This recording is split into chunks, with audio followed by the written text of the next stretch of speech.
Well, hello and welcome. Thank you for tuning in this live.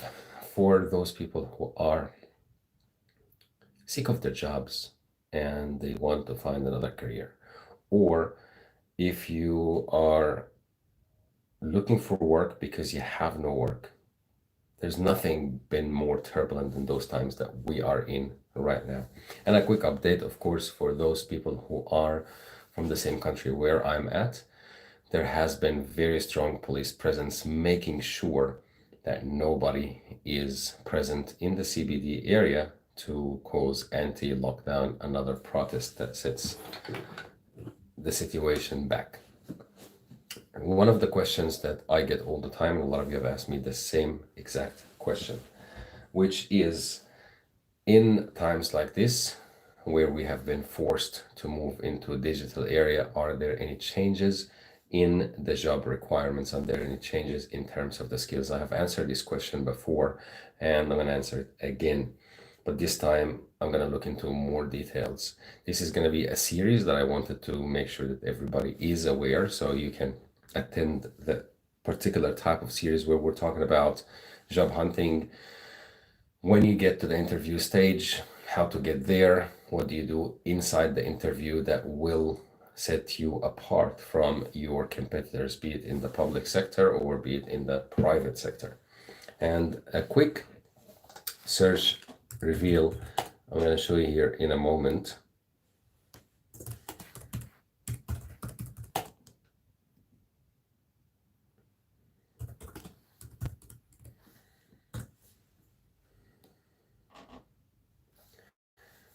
Now, if I get these ones here, is one of the most powerful, comprehensive list. In that research, I'm going to flip the camera now to show you what's on my screen.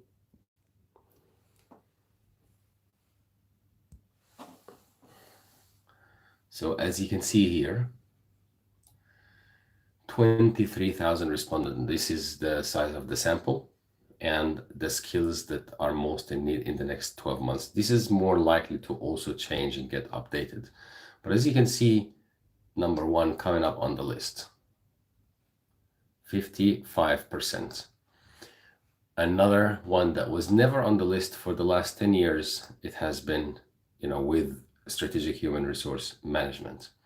These are a couple of skills. As you can see there, the soft skills apart from the technical side of things that you'll need to look at. So in this research, this article basically covered a lot of those areas.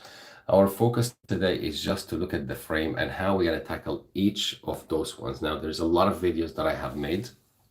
As you can see now, I'm going to flip the camera over here. I have made a lot of videos covering those exact skills, as you can see, from emotional intelligence to the mindset of learning. And I said before that times like the times that we're facing right now require that mental fortitude. As a lot of things are happening, industries disappeared. There are some industries that just disappeared in this COVID-19 scenario that has ramped up everything around the world. And there are other industries that has just emerged from that. And of course, we all know that the digital era is at its peak. It has never been more in demand than what we are facing right now. But in terms of emotional intelligence, is something that I have learned working with a lot of people from Google, is the culture is super important, and that they only hire people that can fit with the culture. Even if you don't have the technical skills, that's something learnable, but they can't really change who you are. I've made a lot of videos on these ones. You need to check it out here on my YouTube, and also you need to check it out on my TikTok if you wanted the juicy bits out of it. So the purpose of this series is to get to that point, how to build that frame. Now, let me know in the comments if you are looking for work, what kind of job are you looking for? Also, if you are working in industry and thinking of shifting from the industry to another industry as a career pathway. And then we'll tailor the next, episodes, very, very short, digestible, manageable episodes, just like this one, as we can see, to tackle any of those areas, and starting with emotional intelligence. And the $1 million question that I always get asked If I wasn't emotionally intelligent or if I wasn't smart, can I become? A lot of people for many years said this is something inherited. The actual answer now in 2021 is not the case. And as we can see on the list that I shared with you here, that those things that are on demand, they are something that we can learn, which we're going to be focusing on here. And we'll also have a guest that we can invite to talk to us about the tech skills, in particular cybersecurity.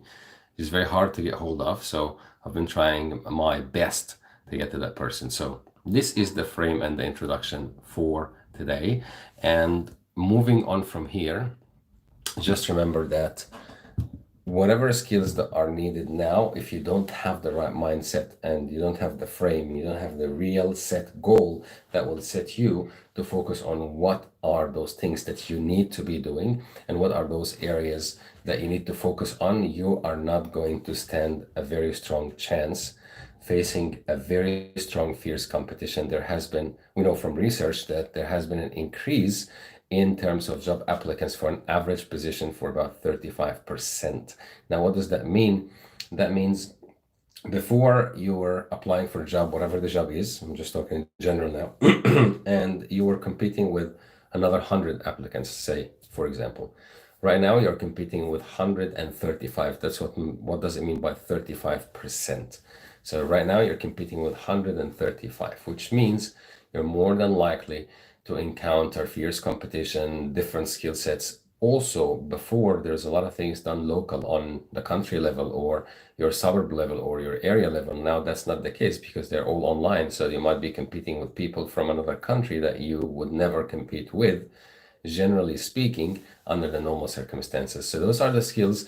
If you have missed part of this video, come back to it and check those things and let me know in the comments if you're swapping jobs or if you are looking for a job right now, what's your area, and we'll tailor the next episode to counter all these things, or you can email me as usual. Until then, I'll see you on the next one, and thank you for tuning in. If you are interested in any of those technical skills, also interested to improve yourself to be the best version of yourself, always remember I'm here to guide you through that journey. And if I meet someone that happened to be the first time to see me, you can always search my name, Dr. Joe Isaac, in Google, so you know what I stand for and what I'm trying to do and be part of our new Limitless World community, whether it's here on YouTube or any other platform. Until then, I'll see you on the next one. Thank you. Much love.